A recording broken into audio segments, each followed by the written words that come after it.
Good morning. Welcome to the Dunn Wisdom Morning Show. Happy Wednesday, everyone. My name is Melissa P. Dunn. I am the CEO of MD Marketing Network and the founder of this Dunn Wisdom movement. In fact, I live for moments when I could introduce you to folks who are getting it done, women who are making things happen, not just in their life, but also in their business and also in our community. And this entrepreneur I've been watching her career journey for a number of years, from when she was in radio to now that she's turning into her own media mogul. So join me for this interactive conversation with publisher, okay? Publisher, Janey Tate. Hey, Janey, welcome to the show. Hey, what's up? Man, that's an amazing introduction. Thank you. I'm like, who is she talking about?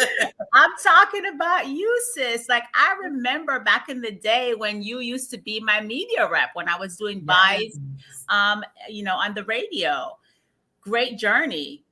Thank you. And my journey started before there because I was a newspaper reporter before I got to radio. Oh, I did not know that. Yes, that is the connection to journalism. That is actually what I went to school for. Did internships with the Miami Herald and CBS Miami, and Miami Legacy Magazine, Yvette Harris PR, did a ton of internships. Oh, wow. You worked with Yvette. I love her. She is like one of my favorite publicists in the game. Yes. So take us back from the beginning. Who is Janey Tate? That's a loaded question, but Janey is a Miami girl, Carroll City girl, or Miami Gardens, whatever you want to call it. For me, I grew up here in, the area, went to school here, Carroll City, graduated from Northwestern, went to school at FIU, majored in journalism. And it was there that I discovered that when I was a beat reporter, I realized that people in the community weren't connecting with me. Even though I'm Black and I'm from Miami, that didn't matter because I represented white-owned media. And so that was the time when I realized there was an opportunity to create a media outlet, a local news outlet that the community could trust, that would show our full humanity, that respected our culture. And so back when I was in college, maybe around 2010, I had the idea for High-Low News, which is short for Hyper Local News. And I love that name. Thank you. Hyper-local news. Yeah, I love it. I didn't know the history behind the name. Okay. So the seed was planted when you were in college. Yes. And so when I worked in different markets, and I realized that there was this consistent issue within the Black community, that there wasn't this trust of white-owned local media or white-led local media. And so from there, I kept figuring out, well, how would this look for me? What would media entrepreneurship look for me? And then 2015, it all came together. I launched on Facebook as a Facebook-based blog. And in 2018, officially incorporated. In 2019, left my job at iHeart. And yes. Here we I remember when you took the leap. I absolutely remember, because we met. Yeah. Yes. I was doing a campaign for the city of Miami Gardens at the time. I remember. Yeah. So, that's such an interesting timeline, right? Because a lot of entrepreneurs, the seed is planted at an early stage, and then it takes them a minute to kind of water it and bloom it to the point that it's ready to flourish. So what was it? What was it that made you decide to take the leap? Because I know you were a side hustler doing it on the side for a number of years. What made the difference that gave you the courage to transition from corporate into entrepreneurship? It was a journey, but for me, I think the moment was honestly, I was on vacation and I was like, I don't want to go back. But up until that point, that's what it was. I was like, I'm not going back. But up until that point, I had been laying the groundwork. That's why I incorporated late 2018. And I was like, okay, I'm going to make this transition. Also, too, I was like, I'm never going to be this young, this single, this knowledgeable, where I could take these type of risks. And I don't have any kids, and I didn't have kids at the time, but I have them now. But I feel like if I'm going to hustle, if I'm going to do, take on this type of task, I need to, this will be the perfect time before anything in life sets me back. And also too, it got to the point where being at my job was unbearable. And so I had to make a decision whether my health, my mental health, insanity, and what makes me happy is going to drive me. And that was a part of the being on vacation. I was like, I like this feeling. I want to stay in this feeling. Doing what I love to do makes me feel this way. And so I took a leap of faith in like March of 2019, and I haven't looked back. I wouldn't recommend that to anybody because I did not know what I was doing. You know, it's so funny. You know, my entrepreneurial journey, like making the leap, was similar for me too, right? I really do believe that God speaks to us in whispers. And after a while, it gets louder and it gets louder. And then we get so uncomfortable because he's telling us to move. You probably knew way before you make that decision that you should have transitioned.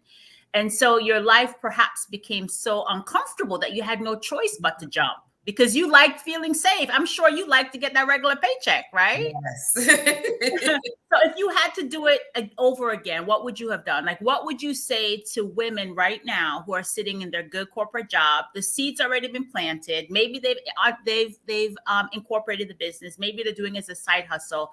What would you tell them to make the transition smoother? I would definitely say have your business plan in place, be collecting revenue already, and have at least, a 6 to 12-month plan of how you're going to cover expenses, your personal and business expenses. And so for me, I didn't have that. I just kind of jumped out there. And so in the beginning, High Low News wasn't, for I would say the first 6 or 8 months, we weren't bringing in revenue directly from the blog. I was doing marketing campaigns. And so that was a part of the reason. I remember. Yeah. You were, listen, you were leveraging your skills, honey. You were monetizing that marketing skills. Yes. Yes. I was using the information that I had learned as being a journalist and working in radio sales. And so I was bringing on clients and doing marketing campaigns, doing sales, because that's what I did as well at iHeart. So I was working with the festival, helping them do their ad sponsorships. And so for a while, that's what I was doing to bring in income. And to High Low News, we started bringing in our own revenue. And then also, too, I had to get really lean. Like I cut out a lot of bills, a lot of expenses. That's part of the reason why High Low News doesn't do a lot of things on location, because it became expensive to go places and cover things. And so that I would say, figure out how to go as lean as possible. I think there's a book about starting a business and going lean. And also to just make that, have that revenue plan in place before you take that leap. Because for me, I didn't do that. I know that most people are like, why? Like, duh, that makes sense. But for me, I was just like, let's go. Like, we're going to go ahead first. And also too, my job at iHeart was very comfortable. I really, really liked it. And so I felt like if I kept going, I wouldn't leave. And so I felt like I was at a position where I was making decent, but not too much where I was like, I will never leave this. And so that also played into it too, for me as well.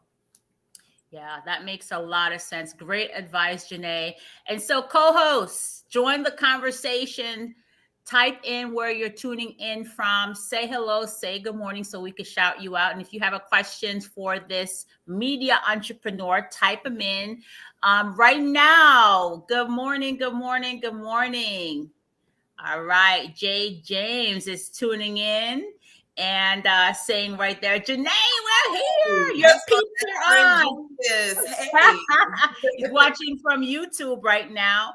And then Miss Joy, good morning. Morning blessings to you as well. One of my favorite, one of my consistent viewers. She's been with me since the pandemic, always tuning in. Come on, Joy. Morning, Monique. Morning. Thank you for tuning in. Thank That's you. That's actually my middle name. Hey, Monique. Oh, look at that. Say hey. So then you took the leap, and the first year you were side hustling at the same time. How long did it go before you start seeing revenue? From High Low News directly, where we're like on a consistent basis. Actually, it wasn't to the George Floyd incident, really. And I know a lot of Black businesses experienced that, but that was like an uptick in spending and a focus on Black businesses. And so it was like, I would say around the spring, summer of 2020 is when we started seeing consistent revenue where we were able to cover our expenses and I was able to start paying myself, something. And so it was that moment. But up until that point, I was still side hustling. Thank God for my boyfriend, who was helping me out. Hello. He is the main reason that I am able to be an entrepreneur. So I have to give him so much praise and so much honor because he's allowed me to be a starving journalist without and publisher without starving. And so it takes a really good support system. Also, too, like my best friends in the chat, like he would give me advice. He's an accountant, so he'd be like, "Hey, Janey, do this, do that." Also, too, my mom has been a really big support as well. So just having these people help me financially and cover certain things so that I could pursue this. What was key until I was able to in 2020 start making consistent revenue. And then in 2021, we kept making the consistent revenue, but we also started getting grants as well. And so that has also been able to help us as well. All right. So, you said a couple of really powerful things, and I want to go back into the George Floyd situation, because I think being a journalist, I really want to talk about the state of Black America from your perspective, right? But putting on the entrepreneurial lens again, that's, I think, another powerful advice to make sure you have a really solid support system, because entrepreneurship, it is not for everybody, honey. It is not easy. Okay. Listen, girl, I just did a video this past week that says I feel like I work 7 days a week, because I really do. And I got like 3 jobs. I know, I'm like, you're like an official, you're doing your thing. When I see you pop up, and I was like, oh, she's doing this too. And I know you have your marketing, so you're superwoman. It's a lot. Well, not really superwoman, but having that support system, not just with other people, but also with yourself. Right? So what was it, from a mindset perspective? What do you think that you had to change about the way you thought, the way you approached life when you were working for somebody else versus now that you're an entrepreneur? What did you have to shift internally? I think my mindset as a worker had to shift. And so I remember watching I created this motivational playlist on YouTube that I would watch every morning to get me started, or sometimes not morning, but afternoon, whenever I started my day. And I remember this guy was saying that as an entrepreneur, you could be a horrible employee and a horrible boss. So you have to make these compromises with yourself to get things done. And for me, it's been this balance of those two relationships, because I have to do a lot of the roles still in the business, but also too, I am the CEO. I run, the company. So a lot of things I have to put in perspective and delegate sometimes.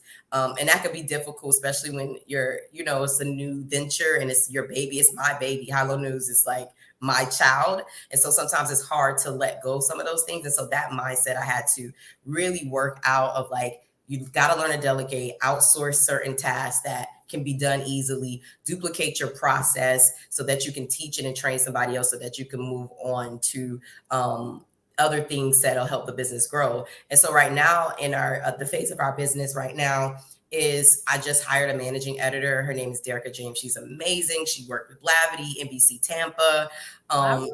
Super dope. I can't wait to meet her. Yes. So everybody make sure, because she's already started posting. She started working with us in November. And she's my sister. So that's amazing too. Even better. Even better. But even still, like, we went through the whole process. She was really professional. She's like, let's do our interview. She sent me her resume and everything, but she came in with a lot of experience. And so for me right now, I'm transitioning a lot of our content management to our managing editor. Then I'll be hiring in Q1 some social media reporters. I'll be bringing back some of the girls that worked with me last year. And also I'll be hiring a correspondent who could do on location things for us. Like, not a lot of things, but we want to do more events, and also go into Black owned businesses and do like quick video interviews for our video content on social media and TikTok. and YouTube. And so right now I've been outsourcing that or delegating those tasks. And so that I can focus on the business. And so I would say too, as a CEO and running the business, I had to get out of like you doing all the work for the business. You Yes. have to get to a place of letting it go. And I think that was also too something, a mindset that I had to really get over. Like, hey, you have a support system. You've been putting in work. A lot of people know you. Reach out to your network, reach out to your community. And we did that too with our crowdfunding campaign we did this summer. And we got a lot of support from the community. And it made me realize like, hey, you're not in this alone. And I think as especially a solopreneur, Yeah. You think that you're in this block by yourself. And so you have to get out of that vacuum that you put yourself in and start reaching out to your network because it makes a difference. Allow yourself to give as well as receive, right? That's Yes. an important thing. All right. So listen, we have R. Roberts joining us. Good morning. Good morning, Mr. Roberts. Hey, Ruben. Man, listen, Oh, you're thanks. phenomenal. All right. You are phenomenal. For sure. For sure. You guys type in if you have any questions. So you've had to make the transition in your mind. And I see that you're about to scale the company. You're bringing in employees, which I can tell you as a small business owner, you do want to get to that point where you feel comfortable enough to take on payroll because it's a whole different kind of stress when you know that, other people is depending on you to eat. Yes. And that their babies at home is depending on you to eat. So you got to make sure that you're bringing in that revenue. So congratulations for getting to that point where you're comfortable enough to you've evolved enough where you delegate easily now. Well, with greater ease. How's that? Yes, with greater ease. There's still a little bit of greater ease. resistance there. And then also that you're at the point now where you're able to scale and bring in employees. I read a book. Jack Welch is one of the like major CEOs of the 80s and 90s that used to work for GE and it's really powerful. And he has a strategy called differentiation.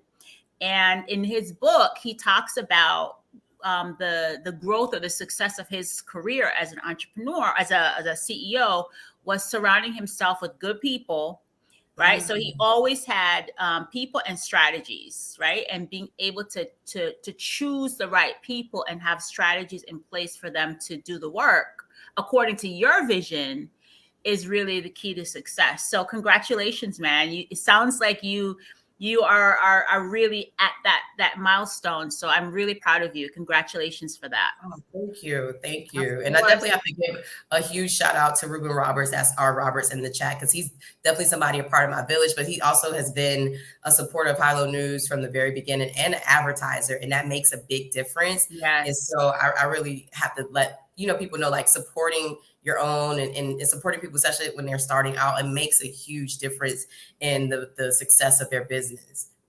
So if somebody wanted, talk to me about the product, Hilo News. What is Hilo News? And how can folks access it? And I'll put a banner up so that they can do that. Well, thanks for asking. Hilo News is, I always say, we're not your grandma's news, okay? We are very much for the culture. We speak in slang. We speak in cultural references. And so when I first started, we were really broad. It was like Black community. And then I started honing in on a niche. And then so we focused on Black and brown millennials in South Florida. And so similar to what you see on Blavity or the Shade Room or Neighborhood Talk, these are national blogs, or the Griot, that take they have national presence, but they take a very specific approach to how they present the news. And so I was like, we need to do this on a local level. And so for us, we'll talk about things that are going on in the community, events, political issues, entertainment.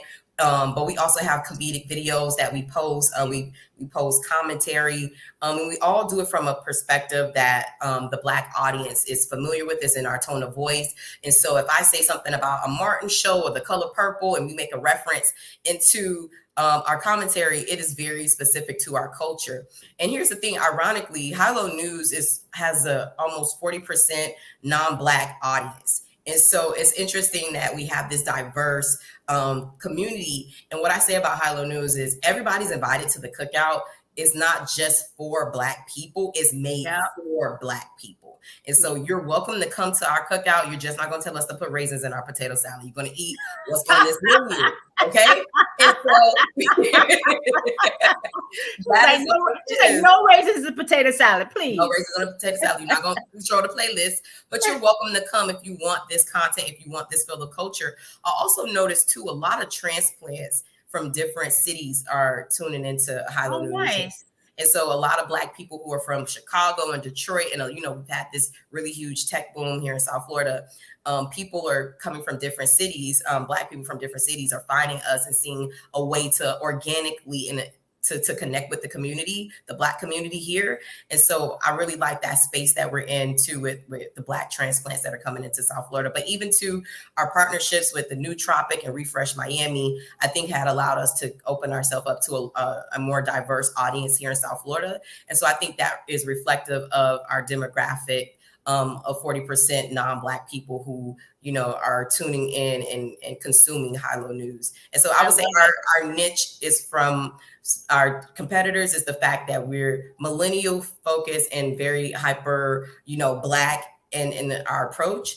And that sets us apart, especially in local news. There are not other people who are doing that approach here. Oh, and is hilonews.com?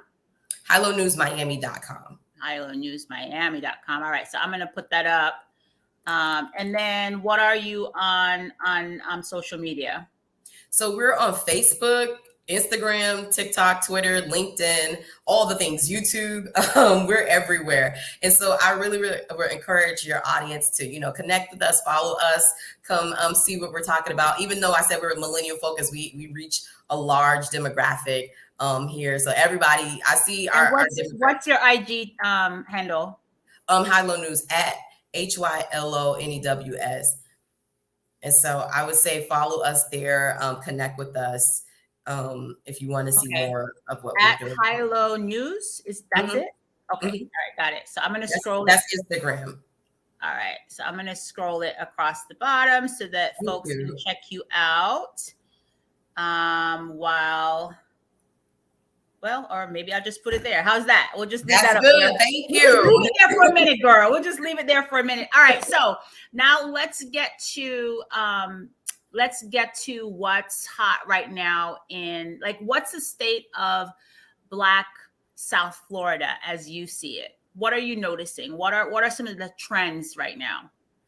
I mean, that's a loaded question because are we talking cultural? We're talking economics.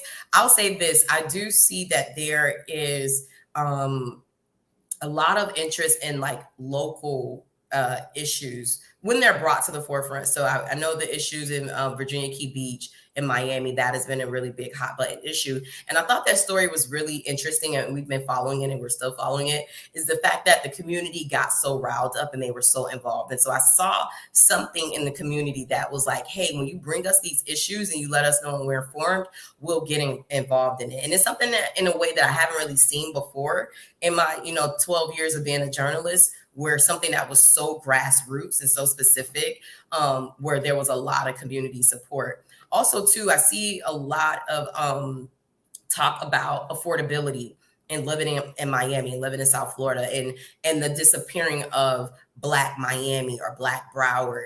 And people are really concerned about that. And so we've been keeping an eye on different trends of where people are moving and what affordability look like, what policies are being in place. And so I see the cities are trying to make some headway or in the municipalities, but I don't think they're catching up to where the market is. And so I see a lot of people have concern about will, the communities they grew up in 10, 20, 50 years from now look like what they are used to. And that is a real concern about conserving our identity. Yeah, really, really. All of those are powerful things to keep an eye on.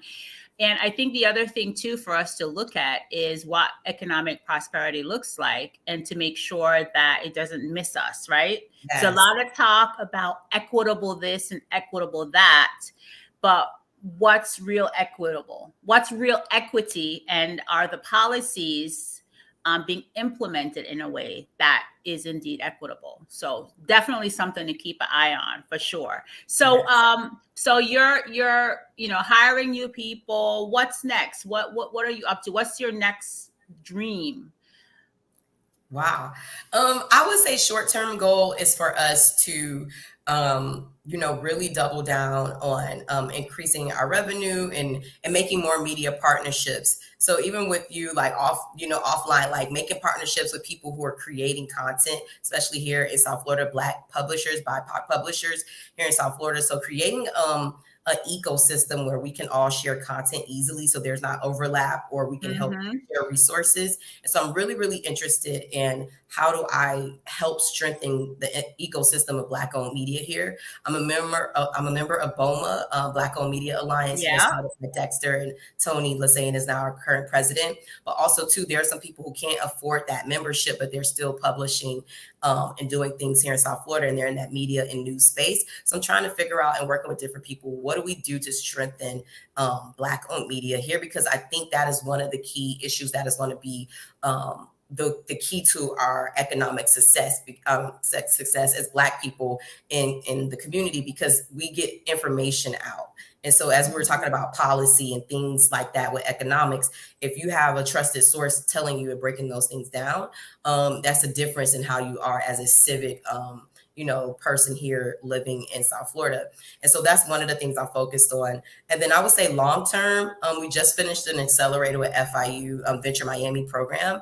And so, yeah, thank you. Shout out to Kanasha, who's the director over there. And for us, this past summer, I pivoted our plan to include creating an app.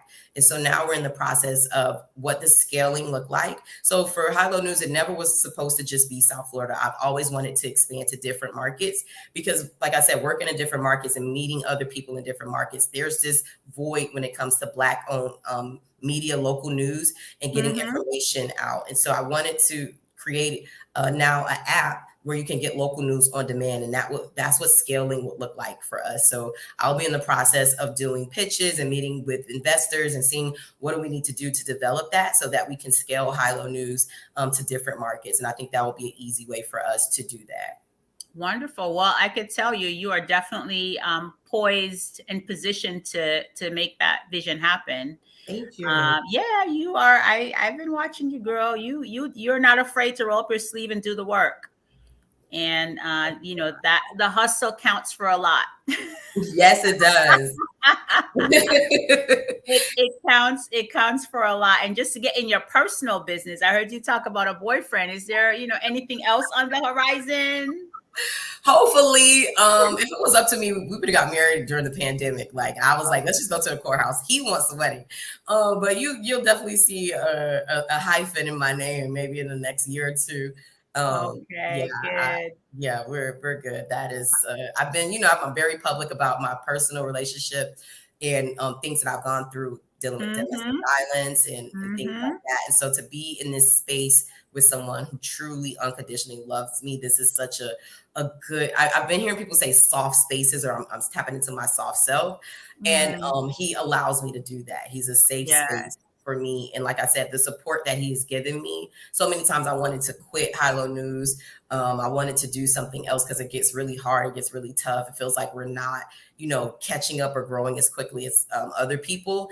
And he's allowed me to be able to focus in. He's encouraged me. He's like, look, I got you. We're going to figure it out. Let's, go for it. And so having that constant support from him has definitely been a game changer. And so yeah, you'll see me married soon. Hopefully. Okay, girl. Well, I know you're going to break the story on your own platform. So I may do like Issa and just be like, oh, me and my friends did a thing. I wore a white dress. I really like that idea of like just being incognito about it. Oh, I love it. Well, listen, girl, we are rooting for you, and I intend to tune in to High Low News New York, High Low News Chicago, High Low News Atlanta. I'm holding space for you, okay? I'm believing for you. I appreciate that. And I want to give you your flowers because, the meeting that we had when I first left my job was so pivotal.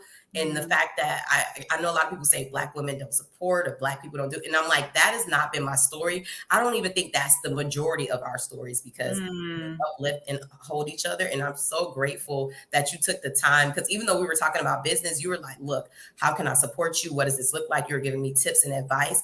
And so it always stuck with me that you took that time to pour into me. And I really, really appreciate you. So when I saw that you were doing this and, you know, your team reached out, I'm like, yo, let's do it. Even today, like, I'm not even feeling the best. I was like, I don't care. Like, I'm doing this for Melissa because of the support that she's given me. And I think you're so dope and amazing. And I want to publicly give you your flowers for that. Thank you. Thank you. I really appreciate that. Thank you so much. And you know what? That's what it's all about, right? Women, we've got to help each other. Abundance is really a cycle of giving and receiving. If you do one without the other, you will never progress, in my opinion. Totally agree. Totally agree. All right, sis, be well. And thank you for joining us on the Dunn Wisdom Morning Show. Thank you so much for having me. All right. Okay, everyone, thank you so much for joining us for this episode. I am wanting to remind you to get active, to stay engaged in your community. And of course, you've got to make sure that you're kind and loving to yourself. Because you, my dear, you absolutely 100% deserve it. Be well.